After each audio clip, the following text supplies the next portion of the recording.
ನಾನು ಹೇಳ್ತೀನಿ ತುಮಕೂರಲ್ಲಿ ನಮ್ಗೆ ಅನ್ಯಾಯ ಆಗಿದೆ. ಮತ್ತು ನಾನು ನಿಮಗೆ ಬಿಚ್ಚಿ ಹೇಳ್ತಿದ್ದೀನಿ, ನಾವು ಲಿಂಗಾಯತರಿಗೆ ಸೀಟ್ ಕೊಡಿ ಅಂತ ಕೇಳಲಿಲ್ಲ. ಸ್ಪಷ್ಟವಾಗಿ ಹೇಳ್ತಿದ್ದೀನಿ, ಲಿಂಗಾಯತರ ಕೋಟಾದಲ್ಲಿ ನೀವು ಕೊಟ್ಟರೆ ಲಿಂಗಾಯತರಲ್ಲಿ ನಮ್ಮದೊಂದು ಗುಂಪೇನು ನೊಣೊಬ್ರು ಅಂತಿದ್ದಾರೆ, ಮಾಮೂಲಿ ಕೊಟ್ಕೊಂಬಂದಿರೋ ತಪ್ಪಿಸ್ಬಾರ್ದು ಅನ್ನೋದು ಅಷ್ಟು ಕೇಳಿದ್ದೀವಿ ನಾವು. ನಾನು ಇದೇ ಮುಂದೆ ನಾವು ಇನ್ಯಾರೋ ಲಿಂಗಾಯತರ ವಿರೋಧಿಗಳಲ್ಲ. ರಾಜ್ಯದಲ್ಲಿ 7-8 ಸೀಟ್ ಕೊಡ್ತಾರೆ, ಕೆಲವು ಕಡೆ ಪಂಚಮಶಾಲರಿಗೆ ಕೊಡ್ತಾರೆ, ಕೆಲವು ಕಡೆ ಸಾದ್ರಿಗೆ ಕೊಡ್ತಾರೆ. ಅದೇ ರೀತಿ ತುಮಕೂರು ಈವರೆಗೆ ನೊಣೊಬ್ರು ಲಿಂಗಾಯತರಿಗೆ ಕೊಟ್ಕೊಂಬಂದಿದ್ದಾರೆ. ನಿಮ್ಗೆ ಉದಾಹರಣೆಗೆ ಹೇಳ್ಬೇಕಂದ್ರೆ ಇವತ್ತು ಈ ಜಿಲ್ಲೆಯಲ್ಲಿ ರಾಜಕೀಯದಲ್ಲಿರೋರೆಲ್ಲ ಬಹುತೇಕ ಅವರೇ. ಯಾಕಂದರೆ ಬಹುಸಂಖ್ಯಾತ ಜನ ನಾವಿದ್ದೀವಿ, ನಾವು ಪ್ರತಿನಿಧಿಸಿದ್ದೀವಿ. ಬಿಟ್ಟರೆ ನಾನೇನು ಒಳ ಜಾತಿ ಮಾಡಿ ರಾಜಕೀಯ ಮಾಡೋ ಅಪೇಕ್ಷೆ ಪಡೋನಲ್ಲೇ ಅಲ್ಲ. ಅದನ್ನು ಅವ್ರು ಅರ್ಥ ಮಾಡ್ಕೊಳ್ಳಿಲ್ಲ. ಇಡೀ ಸಮಾಜ, ನಾವು 5-6 ಜಿಲ್ಲೆನಲ್ಲಿ ಸಮಾಜದವ್ರು ಓಟ್ ಹಾಕಬೇಕಾಗಿದೆ. ಎಲ್ಲ ಕಡೆನೂ ಒಂಥರ ಕ್ಷೋಭೆ ಬಂದಿದೆ. ಏನು ರೀ, ನಮ್ಗೆ 3 ಕಾಸಿನ ಗೌರವ ಇಲ್ವಾ ಯಡಿಯೂರಪ್ಪನವ್ರ ಹತ್ರ ಈ ಪಾರ್ಟಿನಲ್ಲಿ ನಾವು ಎನ್ ಬ್ಲಾಕ್ ಓಟ್ ಹಾಕಿದವ್ರಿಗೆ ಅಂತ? ಅದಕ್ಕೆ ಏನು ಮಾಡಬೇಕು ನಾನು ಚರ್ಚೆ ಮಾಡಬೇಕಲ್ಲಪ್ಪ, ಅದಕ್ಕೆ ಟೈಮ್ ತೊಗೋತಾ ಇದ್ದೀನಿ. ನೀವು ದಯಮಾಡಿ ಪದೇ ನನ್ನ ಮೇಲೆ ಬೀಳ್ಬೇಡ್ರಿ, ನನಗೆ ಭಾರಿ ಕಷ್ಟ. ಅಸಮಾಧಾನ ಇರ್ತಕ್ಕಂಥದ್ದು ಯಡಿಯೂರಪ್ಪ ಮೇಲೆ ಮಾತ್ರನಾ ಅಥವಾ ಬಿಜೆಪಿ ಪಕ್ಷದ ಮೇಲೆ? ನನಗೆ MP ನಿಲ್ಲು ಅಂದಿದ್ದು ಯಡಿಯೂರಪ್ಪನವರು, ಬೇಡ ಅಂದಾಗ 2-3 ಸಲ ಕನ್ವಿನ್ಸ್ ಮಾಡಿದವರು ಯಡಿಯೂರಪ್ಪನವರು. ಕೊನೆ ಸಲ ಇದು ಪಬ್ಲಿಕ್ ಆಗಬೇಕು, ಜ್ಯೋತಿ ಗಣೇಶ್ ಅವರು ಫೋನ್ ಮಾಡಿ ಯಡಿಯೂರಪ್ಪ ಸಾಹೇಬರು ನಾನು ರೆಸಿಸ್ಟ್ ಮಾಡೋಕ್ಕೆ ಶುರು ಮಾಡಿದೆ. ಈ ಮನುಷ್ಯ ಫೋನ್ ಮಾಡೋದೇ ನನ್ನ ಕ್ಯಾಂಡಿಡೇಟ್ ಮಾಡೋಕ್ಕೆ ನನಗೆ ಅಗತ್ಯ ಇಲ್ಲ ಅಂತ. ಜ್ಯೋತಿ ಗಣೇಶ್ ಫೋನ್ ಮಾಡಿ ಯಡಿಯೂರಪ್ಪನವ್ರಿಗೆ ಮಾತಾಡೋಣ ಅಂತ ಕೊಟ್ಟಾಗ ಅನಿವಾರ್ಯವಾಗಿ ಮಾತಾಡಿದೆ. ಅವಾಗ ಬರಲೇಬೇಕು ಮನೆಗೆ ಅಂದಾಗ ನಾನು ಕೇಳಿದೆ ಯಡಿಯೂರಪ್ಪನವ್ರಿಗೆ, ಸರ್ ನಂಗೆ ಬೇಡ, ಬಸವರಾಜು ನನ್ನ ಭಾಳ ವಿರೋಧ ಮಾಡ್ತಾವ್ರೆ, ಸುರೇಶ್ ಗೌಡರು ನನ್ನ ಪರವಾಗಿರಲ್ಲ, ಗೆದ್ದಿರೋರು ಇಬ್ಬರು MLAಗಳ ವಿರೋಧ ಮಾಡುವಾಗ ನನ್ನ ಯಾಕೆ ಎಳಿತಾ ಇದ್ರಿ ಇದಕ್ಕೆಲ್ಲ, ನನ್ನ ನೀರನ್ನ ಆಳ ನೋಡೋಕ್ಕೆ ಅವ್ರ ಸುದ್ದಿ ನನಗೆ ಬಿಡಪ್ಪ, ನಾನು ಅದನ್ನು ಮ್ಯಾನೇಜ್ ಮಾಡ್ಕೊತೀನಿ, ನೀನು ತಯಾರಾಗಿ ಓಡಾಡು ಅಂತ ಅವ್ರು ಹೇಳಿದ್ದಕ್ಕೆ ನಾನು ನಿಮ್ಮ ಹತ್ರ ಬಂದು ನಾನು ಒಬ್ಬ ಅಪೇಕ್ಷಿತ ಆಕಾಂಕ್ಷಿ ಅಂತ ಹೇಳೋಕ್ಕೆ ಸ್ಟಾರ್ಟ್ ಮಾಡಿದೆ. ಅದು ಬಿಟ್ಟು ನಾನೇನು ಕನಸು ಕಂಡಿದ್ದವನಲ್ಲ. ಮತ್ತು ಆದರೂ ನಾನು ರಾಜಿ ಆದೆ, ಬೇಡ ಜಿಲ್ಲೆಯಲ್ಲಿ ಯಾರಿಗಾರ ಕೊಡಿ, ನೀವು ಮಾಡ್ತೀವಿ ನಾವು, ನಾನೇನು ಅನಿವಾರ್ಯ ಸ್ಥಿತಿ ನನ್ನ ಮೇಲೆ ನನಗೆ ಕೊಡಲಾರ್ದಂಥದ್ದು ನಿರ್ಮಾಣ ಆಗಿದ್ದರೆ ಬೇಡ. ಬಸವರಾಜ್ ಅಷ್ಟು ವಿರೋಧ ಮಾಡ್ತಾವ್ರೆ ಅಂದರೆ ಬೇಡ ಬಿಡಿ, ಒಬ್ಬ MP ಮಾಡೋ ಶಕ್ತಿ ಅವ್ರು ಒಬ್ರಿಗೆ ಇದೆ ಅಂದರೆ ಬೇಡ ಬಿಡ್ರಿ.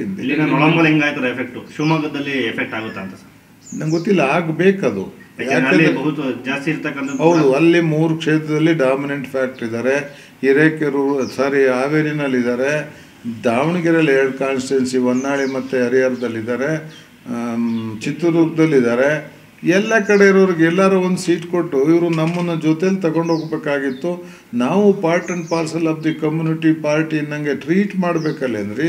ನಮ್ಮ ಶೇರ್ ನಾವು ಕೇಳಿದ್ದೀವಿ. ನಾವು ಯಾವುದೋ ಒಂದು ಜನಾಂಗಕ್ಕೆ ವಿರೋಧ ಹಂಗಂತ ಒಂದೇ ಸಮುದಾಯದವ್ರು ಎಲ್ಲ ಕಡೆ ಕಂಟೆಸ್ಟ್ ಆಗ್ತಾರೆ ಅಂದರೆ ನಾವು ಬರೀ ಓಟ್ ಹಾಕಿದ್ದೀವ? ಅದನ್ನೇ ನಾವು ರೈಸ್ ಮಾಡಿದ್ವಿ. ಬಿಟ್ಟರೆ ನಾನು ಈಗ ಒಂದು 2 ಗ್ರೂಪ್ ಮಾತಾಡಿದ್ದೀನಪ್ಪ, ಇನ್ನು 2-3 ಡೇಸಲ್ಲಿ ಮಾತಾಡೋಕ್ಕೆ ಹೊರಟಿದ್ದೀನಿ. ನಾನು ನಿಮ್ಮ ಹತ್ರ ಹಾನೆಸ್ಟ್ ಹೇಳ್ತೀನಿ, ಯಾರಿಗೂ ನನ್ನ ಭಾವನೆಗಳನ್ನ ಹೇರೋದಿಲ್ಲ. ನಾನು ಓಪನ್ನಾಗಿ ಮಾತಾಡ್ತೀನಿ. ಈ ಪರಿಸ್ಥಿತಿ ನಮಗೆ ಬಂದಿದೆಯಪ್ಪ ಅಂತ ಅವ್ರು ಏನೆಲ್ಲ ತೀರ್ಮಾನ ಹೇಳಿ ಕ್ರೋಢೀಕರಿಸಿದ ಮೇಲೆ ಒಟ್ಟು ಸಭೆ ಕರೆದು ತೀರ್ಮಾನ ಮಾಡೋದು ಅಥವಾ ನಿಮಗೆ ಕರೆದು ಹೇಳೋದು, ಆ ತೀರ್ಮಾನ ನಾನು ಮಾಡ್ತೀನಿ. ಕಾಂಗ್ರೆಸ್ನವ್ರು ನಿಮ್ಮನ್ನು ಸಂಪರ್ಕ ಮಾಡಿದಂತೂ ಸತ್ಯನಾ ಸರ್? ಕಾಂಗ್ರೆಸ್ಸಲ್ಲಿ ನನಗೆ ಬಾಯ್ಬಿಟ್ಟು ಹೇಳ್ಬೇಕಂದ್ರೆ ಪ್ರಮುಖವಾದರೂ ಮಾಡಿಲ್ಲ. ಅದಕ್ಕೆ ನಾನು ನಿಮಗೇನು ಹೇಳೋಕ್ಕೆ ಹೋಗಿಲ್ಲ. ನೀವು ಹೇಳೋ ಮಟ್ಟದವ್ರು ಯಾರೂ ನನ್ನ ಸಂಪರ್ಕ ಮಾಡಲಿಲ್ಲ. ಬೇರೆಯವ್ರು ಮಾಡಿದ್ದಾರೆ, ಅವ್ರ ಹೆಸರುಗಳೆಲ್ಲ ಇಲ್ಲಿ ತಗೊಳೋದು ಬೇಡ. ಅವ್ರು ಮಾಡೋ ನಿರ್ಧಾರದಿಂದ ಕಾಂಗ್ರೆಸ್ಸಲ್ಲಿ ತೀರ್ಮಾನಗಳಾಗ್ತವೆ ಅಂತ ನಾನು ಭಾವಿಸೋಕ್ಕಾಗಿಲ್ಲ. ಆ ಚರ್ಚೆಗಳು ಬೇಡ ಅಂತ ಅಷ್ಟೇ ನಾನು ಹೇಳೋದು. ಬಹಳ ತೀರ್ಮಾನ ಆಕ್ಟಿವ್ ಇದ್ದವ್ರು ಒಂದು ತೀರ್ಮಾನ ತಗೋಣ ಅಂತವ್ರು ಯಾರೂ ಮಾಡಿಲ್ಲ. ಸುಮ್ಮನೆ ನಾನು ಹೆಂಗೆ ಮಾತಾಡೋದು? ತೀರ್ಮಾನ ನೀವು ಹೇಳ್ತಿರ್ತೀರಲ್ಲ, ಶಿವಕುಮಾರ್ ಮಾತಾಡೋರೆ, ಪರಮೇಶ್ ಮಾತಾಡೋರೆ, ಸಿದ್ದರಾಮಯ್ಯನವ್ರು ಮಾತಾಡೋರೆ ಅಂತ ಅವ್ಯಾವೂ ಆಗಿಲ್ಲಪ್ಪ. ಸುಮ್ಮನೆ ಯಾಕೆ ಪಬ್ಲಿಷ್ ಮಾಡ್ಕೊಂಡು ಹೋಗ್ತಿದ್ದೀರೋ ನಂಗೆ ಗೊತ್ತಿಲ್ಲ. ಆಗಿದ್ರೆ ಹೇಳ್ತಿದ್ದೆ, ನಾನೇ ಕೊಡ್ತಿದ್ದೀನಲ್ಲ. ನನ್ನ ಈವರೆಗೆ ರಾಜಕೀಯವಾಗಿ ಎಷ್ಟು ದಿನದೊಳಗಡೆ ಸಭೆ ಮುಗಿದು ಸಂಪರ್ಕ ಮಾಡ್ತಾರೆ ಅನ್ನೋ ವಿಶ್ವಾಸ ಇದೆ? ಇಲ್ಲ, ನನಗಿಲ್ಲ. ಯಾಕೆಂದರೆ ನೇರವಾಗಿ ಮೋಸ ಮಾಡಿ ನನ್ನ ಹತ್ರ ಮಾತಾಡೋಷ್ಟು ಉಳಿಸ್ಕೊಂಡವ್ರು ಅವರು ಅಂತ ಅವ್ರು ಅಂದ್ಕೊಳಲ್ಲ. ಅವ್ರಿಗೆ ಮಾತಿಲ್ಲ. ಯಾಕೆಂದರೆ ಕೊನೆಗಳಿಗೆ ಅವ್ರಿಗೂ ಹೇಳ್ತಲೇ ಬಂದರು. ನಮ್ಮ ಹುಡುಗರೆಲ್ಲ ಶಿವಮೊಗ್ಗಕ್ಕೆ ಹೋಗಿ ಕೇಳಿದಾಗ, ಅದು 2ನೇ ರೌಂಡು ಶಿವರಾತ್ರಿ ಜಾತ್ರೆ ಆದಮೇಲೆ ಅಲ್ಲಿ ಮೀಟಿಂಗ್ ಮುಗಿಸ್ಕೊಂಬಂದ್ಮೇಲೂ ನಮ್ಮ ಹುಡುಗರು ಹೋಗಿ ಕೇಳಿದ್ರು, ಮಾಧುಸ್ವಾಮಿನೇಪ್ಪ ನಾವು ಪ್ರಾಮಾಣಿಕವಾಗಿ ಪ್ರಯತ್ನ ಮಾಡಿದ್ದೀವಿ ಅಂತ ಹೇಳಿ ಕಳಿಸಿದ್ರು. ಅಷ್ಟೊಳಗೆ ಅವ್ರಿಗೆ ಗೊತ್ತಿತ್ತು ನನ್ನ ಹೆಸರಿಲ್ಲ ಅಂತ. ಸನ್ಮಾನ್ಯ ನಡ್ಡಾ ಅವ್ರು ಬೆಳಗಾವಿಗೆ ಬಂದಾಗಲೇ ಅವ್ರಿಗೆ ಹೇಳಿ ಕಳಿಸಿದ್ರು, ಸೋಮಣ್ಣ ಅವ್ರದ್ದು ಕ್ಲಿಯರ್ ಮಾಡಿದ್ದೀವಿ ಅಂತ. ಸೋಮಣ್ಣ ಅವ್ರದ್ದು ಕ್ಲಿಯರ್ ಆಗಿದೆ ಅಂತ ಸನ್ಮಾನ್ ಬಸವರಾಜ್ ಅವರು ಹೋಗಿ ರಾಜಣ್ಣ ಅವ್ರ ಮನೆಗೆ ಹೇಳಿದರು.